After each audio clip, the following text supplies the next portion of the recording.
छत्रपती शिवाजी महाराजांचा जन्म कुठे झाला? शिवनेरी. शिवाजी महाराजांच्या मातोश्रीचे नाव सईबाई. शिवाजी महाराजांचे गुरु कोण होते? दादाजी कोंडदेव होते. शिवाजी महाराजांनी सुरतेवर पहिली मोहीम कोणत्या वर्षी केली?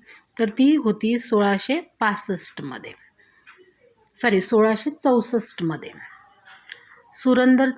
पुरंदरचा तह कोणत्या वर्षी झाला? तर पुरंदरचा तह झाला 1665 ला. संत तुकारामांच्या अभंगाचा संग्रह कोणता? तर तुकाराम गाथा. अष्टप्रधान मंडळातील पंडितराव यांचे काम काय होते? तर धार्मिक कार्य करणे.